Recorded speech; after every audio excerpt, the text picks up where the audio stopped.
Magandang araw! So, nandito na po ako sa exit D and pupunta po ako ngayon sa landmark. So, kailangan ko po mag-exit sa exit D1. Okay? Samahan niyo po ako and kung paano po makarating po sa landmark. Okay! Panoorin niyo po ito. Okay? And punta po tayo ngayon sa landmark. So, diretsuhin lang po natin to. Ayan, so ito kasi yung easiest way para makarating po tayo sa landmark. And makita po natin yung mga beautiful Christmas decoration po doon. So, and diretsuhin lang po natin to. Okay. So, yan, diretsuhin lang po natin.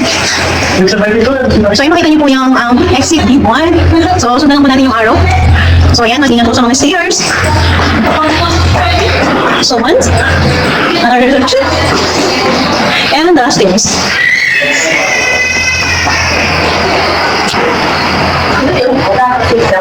So, ayan, nakikita niyo na po yung landmark.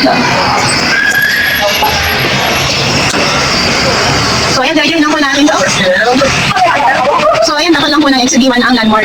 So, tawid po tayo sa tawiran. So, dito lang po tayo, sa kaliwa.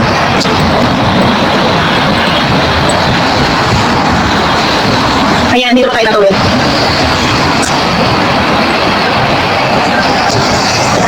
So, ayan. Tawid po tayo dyan, para kabila.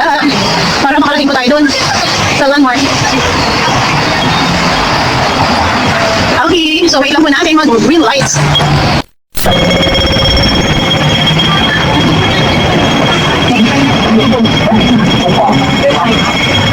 And then, ano lang po tayo?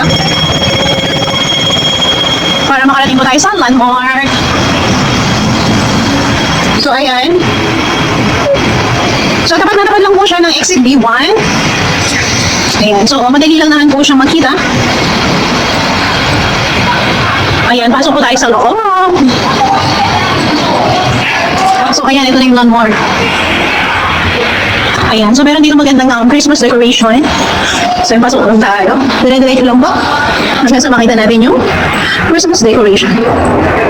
Ayan. So, ayan, natatanong ko na siya.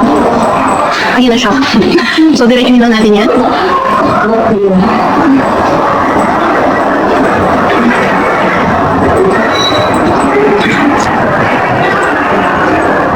So, ayan, di ba? Ang ganda dito. Ayan, ito na yung landmark. So, ito yung pinaka-loob ng landmark. And ito yung mga Christmas decoration nila. So, beautiful.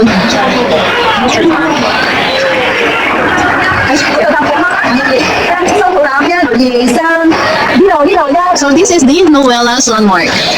Okay. I've seen a lot of change, been through a lot of pain. Some things are not the same as they were a year ago.